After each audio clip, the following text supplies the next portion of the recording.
Assalamualaikum Mam semua, apa kabar? Semoga dalam kondisi sehat walafiat. Situasi yang sulit saat ini tentu membawa banyak perubahan di berbagai aspek. Salah satunya adalah dengan bekerja dari rumah. Bagi para ibu pekerja yang biasanya dalam kondisi normal bekerja di luar rumah, saat ini harus segera dapat mengadaptasikan dirinya untuk dapat mengelola tugas kantor sekaligus mengurus anak-anak. Tentu bagi ibu-ibu pekerja yang sebelumnya memiliki kesibukan luar biasa tidak mudah, apalagi bila mereka memiliki anak-anak balita atau anak-anak yang masih dalam pengawasan. Bagaimana sih kisah para ibu bekerja yang saat ini harus memadukan kegiatan bisnis atau perkantoran dengan mengurus anak-anak atau rumah tangga? Yuk kita simak obrolan saya dengan Mama Lulu dan Bunda Tania. Halo ibu-ibu semua, ibu-ibu cantik. Mama Lulu, halo Bunda Tania, apa kabar? Baik, alhamdulillah. Nah, pagi ini kebetulan saya ditemani oleh Mama Lulu dan Bunda Tania yang sehari-harinya sangat sibuk bekerja di luar rumah. Bagaimana ceritanya dengan kondisi saat ini? Yuk kita simak. Mama Lulu, Bunda Tania, bisa diceritain dong ke mams yang lainnya sehari-hari apa sih aktivitasnya dan apa kegiatan yang kemudian beralih dilakukan di rumah? Mungkin Mama Lulu bisa cerita sedikit. Oke, thank you Mama Evi. Saya seorang karyawan perusahaan swasta yang bergerak di bidang consumer goods, bergerak di bidang marketing. Biasanya sehari-hari itu saya ke kantor mulai dari jam 7:30 pagi bareng dengan anak. Kebetulan yang pertama TK usia 4-5 tahun. Dan pulang ke rumah itu biasanya sering jam 8 malam. Jadi dari jam 8 sampai ke jam 8 lah. Dengan situasi seperti ini, mulai dari akhir Maret ya, itu kantor sudah memberlakukan work from home.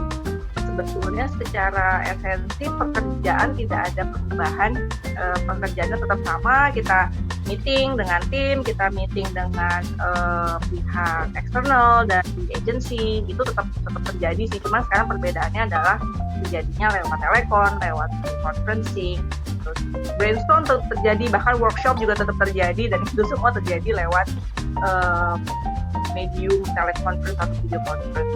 Mama Lulu ada dua ya putranya ya, Khalif dan Mahira. Umur berapa aja itu ya?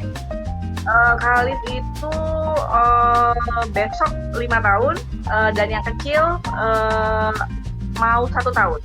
Wow, lumayan ya. Kalau Bunda Tania gimana nih Bunda Tania? Sehari-hari Oke, kalau saya bekerja di sebuah international NGO. Kebetulan saya memimpin satu buah programnya kebetulan based on platform. Jadi kita menciptakan platform untuk UKM supaya bisa melakukan business mentoring supaya bisnis berkembang. Nah, sehari-hari walaupun kita based on platform, kita kebanyakan dealing dengan partner di dalam dan di luar negeri, tapi kita juga harus ketemu tim gitu. Jadi saya selalu harus ketemu tim. Jadi setiap hari saya ke kantor, Senin sampai Jumat. Kemudian saya berangkat jam 8, saya pulang lebih malam lagi, mungkin dari Mama Lulu dari jam 9 atau jam 10 bisa sampai rumah. Dan itu biasanya saya berangkat bareng suami gitu. Jadi saya berangkat jam 8 bareng suami, pulang tengah malam bareng suami gitu. Jadi sebagian besar waktu kita emang dihabiskan di rumah. Oh, kebayang ya repotnya bagaimana sehari-hari saja sudah cukup sibuk dan kemudian sekarang harus sesuaikan dengan kondisi seperti ini. Nah, Bunda Tania, kan Sira dan Luna masih kecil-kecil ya. Umurnya berapa ya sekarang? Kalau Luna umur 3 tahun, kalau Sira 2 tahun. Jadi selisihnya cuma 1 tahun, 15 bulan efektif. Nah, itu gimana ya cara ngatur rutinitas mereka dipadukan dengan jadwal kerja yang ada di rumah, Bunda Tania? Oke, sebenarnya di rumah kita ada asisten rumah tangga gitu yang sehari-hari take care anak-anak. Cuman memang mereka mungkin agak sedih juga kan, karena kan ayah bundanya benar-benar full di luar gitu. Yang kita lakukan adalah biasanya pagi-pagi sebelum kita berangkat kan kita agak siang ya, jam 8, jam 9 itu ukurannya siang ya buat orang kantoran. Jadi kita biasanya ajak anak-anak keliling dulu, keliling komplek gitu, lihat jalan-jalan. Terus yang penting dia happy. Jadi mereka nggak dada dan berpisah dengan keluarga dengan sedih kok tiba-tiba ditinggalin gitu. Kok nggak ada main-mainnya dulu gitu. Jadi itu sebenarnya biasanya kita rutin gitu. Terus kalau pulang emang ya kita usahain sebenarnya kalau bisa jangan tengah malam gitu, atau enggak ya paling enggak jam 8 jam 7 kita udah nyampe rumah. Tapi kalau bagaimanapun mereka pasti tungguin. Jadi nyampe rumah pasti kita biasa kita makan malam di luar dulu. Jadi nyampe rumah kita tinggal main sama anak-anak sampai capek, akhirnya mereka tidur gitu. Jadi ya itu sih yang kita lakukan. Biasanya kita selalu menyisipkan waktu dari awal sebelum berangkat dan sebelum tidur. Oke, jadi anak-anak tetap merasa nggak terlalu kehilangan ya, walaupun sehari-hari sibuk banget ya. Iya.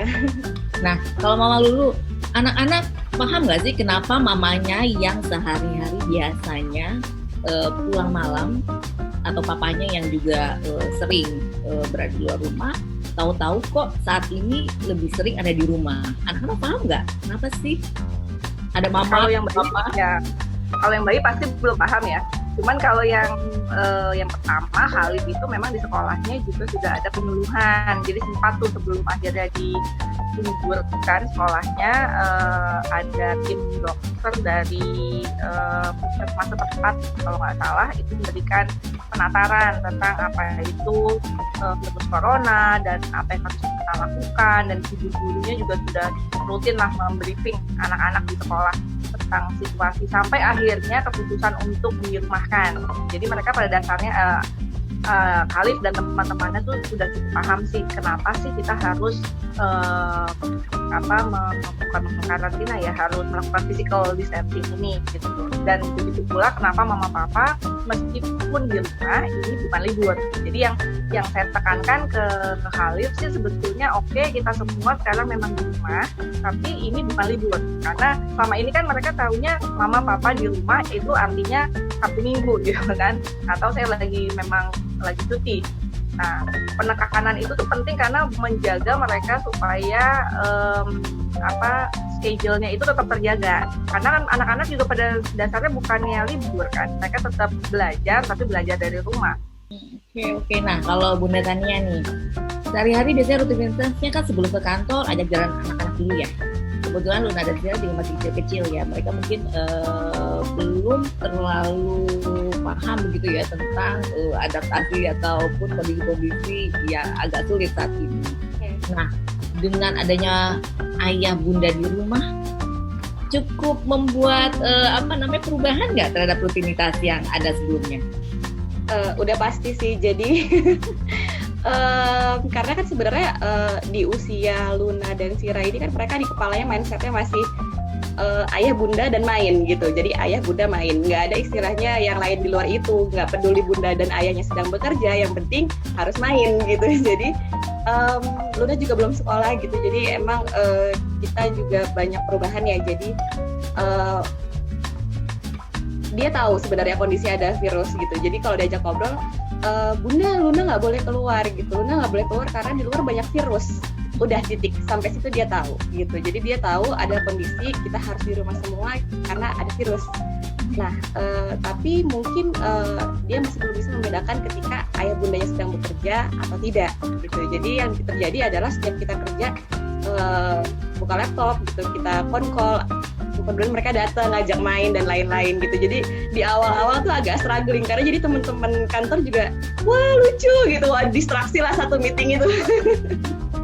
Nah itu akhirnya dan itu kan saya sudah 2 bulan gitu di rumah. Di bulan pertama, setelah 1 bulan pertama, akhirnya saya memutuskan untuk pakai ruangan kamar yang tidak terpakai untuk mengucilkan diri gitu. Jadi supaya anak-anak nggak datang ngajak main, karena sebenarnya yang terjadi adalah selain meetingnya distraksi, ayah bundanya juga merasa bersalah gitu.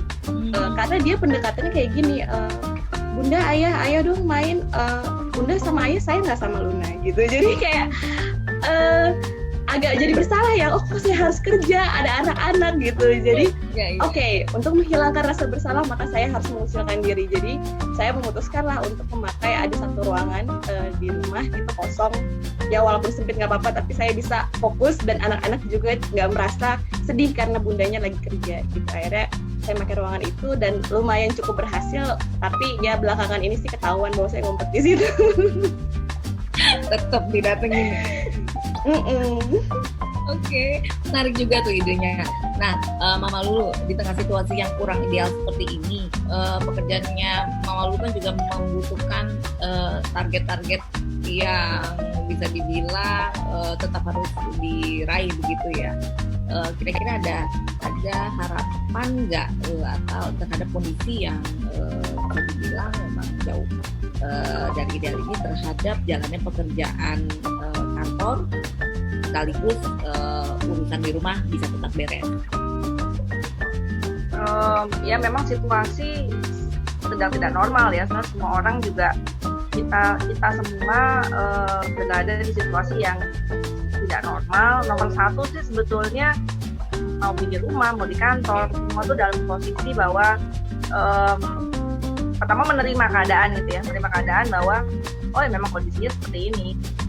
Kita harus beradaptasi lah dengan kondisi, bukannya menyalahkan, bukannya sedih, bukannya melawan, tapi ya udah kita aja yang beradaptasi. Karena kalau meeting itu dulu ada jedanya, kalau sekarang kok jadi nggak ada jedanya ya, karena sebetulnya jadi lebih efektif sebetulnya bekerja, karena kita meeting nggak ada gangguan untuk banyak ngobrol gitu misalnya. Lebih capek sebetulnya, cuman ya nggak apa-apa. It is what needs to be done sih to get the job done gitu. Karena saya bergerak di bidang penjualan ya, buat kami itu make it or break it-nya tuh jelas banget gitu. Karena kalau tidak ada penjualan, tidak ada income, itu berarti implikasinya akan banyak sekali. Implikasinya bukan hanya ke perusahaan, implikasinya tuh bukan hanya ke kita, tapi implikasinya ke banyak lagi. So gitu sih. Jadi kalau saya mikirnya kita melakukan apa yang kita bisa lakukan dan banyak bersyukur. Jadi apapun yang kita lakukan, yuk kita cari cara supaya bisa beradaptasi sedemikian rupa sehingga tanpa mengurangi kualitas dari pekerjaan yang kita sekarang lakukan gitu. Dan berusaha untuk bukan diri sendiri gitu. Ini kayaknya semakin siang nih, kayaknya sebentar lagi bocil-bocil bakal segera bangun. Nah, mungkin sebagai penutup dari Bunda Tania, kira-kira ada tips andalan nggak yang bisa di-share sama semua? Bagaimana sih cara yang mungkin bukan yang terampuh, tapi mungkin bisa menjadi yang terbaik, bisa dilakukan dalam rangka mengelola keriuhan, kerepotan, keribetan pekerjaan rumah ya, pekerjaan kantor yang harus dibawa ke rumah sekaligus mengurus anak-anak dengan baik. Ya sudah 2 bulan sih dari working from home ini sebenarnya udah banyak pelajaran dari kita gimana caranya untuk menyeimbangkan antara pekerjaan kantor dengan pekerjaan rumah walaupun semuanya dikerjakan di satu tempat gitu. Jadi mungkin yang beberapa yang menurut saya works dari pengalaman 2 bulan ini adalah kita harus kerjasama yang baik gitu dengan pasangan saya dengan suami saya gitu. Dua-duanya kerja di rumah, tapi ketika anak butuh perhatian yang sebenarnya mereka bukan saatnya untuk mengerti kondisi ini, itu kita harus mulai mengalah sih sebenarnya. Belajar untuk mengalah, belajar untuk oke deh nggak apa-apa situasi kayak gini, saya nggak apa-apa, mungkin pekerjaan saya belum 100% sekarang selesai tapi bisa nanti dulu gitu. Jadi saya untuk kondisi tertentu saya untuk sekarang saya bisa dampingi anak-anak dulu karena dia butuh, tapi setelah itu saya balik lagi, yang penting deliverable saya selesai gitu. Itu sih sebenarnya. Dan selanjutnya kalau itu support system ya, jadi ada suami, kemudian ya bersyukur juga karena saya di rumah ada asisten rumah tangga, ada orang tua gitu, jadi masih ada yang bantu untuk megang anak-anak. Itu. Dan tips keduanya adalah mungkin mungkin kita udah pernah tahu gitu, ada survei membuktikan bahwa konflik rumah tangga itu meningkat ketika kondisi seperti ini kan. Banyak artikel-artikel bahkan dari media relevan gitu. Jadi sebenarnya itu relate banget gitu. Jadi itu sih sebenarnya yang memang pasti berat. Setuju dengan Mama Lulu tadi bilang ini kondisinya itu berat banget gitu. Tapi kita harus sebenarnya menjalani dengan mindset yang sehat gitu. Jadi jangan nggak bisa saya harus kerja gitu. Kita nggak bisa, mindset kita itu harus bisa untuk bahwa ini adalah the new normal gitu. Jadi nggak bisa kita memposisikan saya harus menyelesaikan pekerjaan seperti saya di kantor. Ini saya di rumah, saya berbeda gitu. Dan semua orang di luar sana, di kantor saya, semua orang itu mengerti bahwa kita itu lagi di posisi ini. Jadi jangan memaksakan diri dari segi pribadi ya untuk terus menyelesaikan pekerjaan sesuai dengan yang seharusnya gitu. Tapi lebih kita mengharmoniskan antara situasi di pekerjaan dan di rumah gitu supaya semuanya berjalan lancar dan tidak terjadi keributan tuh yang biasanya dibahas. Ya betul. So the first thing is putting our mindset. Yang kedua adalah tetap berusaha dalam kondisi survival ya untuk menjadi yang terbaik dari segala satu yang mungkin kurang ideal saat ini gitu. Oke, sedikit dari Mama Lulu mungkin ada tips sebelum kita bye bye. Tipsnya mungkin tadi balik lagi ya yang dibilang sama Matanya tuh bener banget tuh bahwa support system itu penting banget gitu, dan kita tidak, saya khususnya mungkin dalam posisi yang beruntung untuk ada yang membantu gitu. Jadi kalau saya mikirnya gini, ada banyak teman-teman kita yang situasinya tidak seperti kita, sehingga apa yang kita punya sekarang berarti kita harus maksimalin itu gitu, tanpa harus memaksakan diri ya. Cuman poinnya adalah jangan sampai kita merasa bahwa ini kondisi bisa agak lebih santai gitu, nggak. Kalau saya malah mikirnya kalau kita dikasih kemudahan di satu sisi, mari kita optimalkan sehingga itu semoga bisa membantu yang di pihak lain yang mungkin dari segi tidak bisa seberuntung kita. Disiplin itu penting banget gitu. Disiplin dalam artian ya memang kalau harus mulai jam segini, tapi kalau harus selesai jam sekian juga harus selesai jam sekian. Dan memang ini benar banget karena kita situasi di rumah itu kan faktor yang nggak bisa dikontrolnya banyak tuh. Jadi kita harus bisa lebih pengertian juga sih sebetulnya ke orang-orang gitu, ke orang lain, ke tim kita, ke tim yang di luar sana. Tapi kita harus punya kesepakatan rule of game-nya. Yang terakhir sih sebetulnya banyak-banyak bersyukur ya, dan untuk bersyukur itu salah satunya adalah memberikan yang terbaik yang kita bisa gitu. Banyak bersyukur aja, jangan banyak ngeluh sih. Salah satunya juga adalah jangan banyak ngeluh, karena kita tahu banyak orang yang dalam kondisi jauh lebih tidak beruntung dibanding kita gitu. Jadi sedikit lebih capek, sedikit lebih kurang tidurnya, pasti lebih repot, lebih pusing, cuman ya di-enjoy aja lah. Karena insya Allah nanti pandemi ini kan juga akan ada waktunya untuk selesai ya, dan kita nggak apa-apa lah sedikit lebih susah put and work gitu ya untuk the new normal. Oke, thank you banget sharingnya. Tapi sebelum kita sudahi, sebentar saya mau closing dulu dengan para moms di sana ya. Nah, Mams, itu tadi sedikit obrolan saya dengan para ibu bekerja yang saat ini harus beradaptasi, mengatur pekerjaannya agar tetap produktif, sekaligus untuk mengurus rumah tangga dengan baik. Semoga apa yang menjadi obrolan saya tadi membawa manfaat buat kita semua. Jangan lupa untuk tetap like, share, dan subscribe. Sampai jumpa di video berikutnya. Oke, thank you banget ya Tania, Lulu atas waktunya. Sampai jumpa lagi di obrolan selanjutnya. Mudah-mudahan tetap sehat dan selalu happy ya, supaya imunitas kita tetap terjaga. Oke? Sampai jumpa. Terima kasih. Thank you. Terima kasih.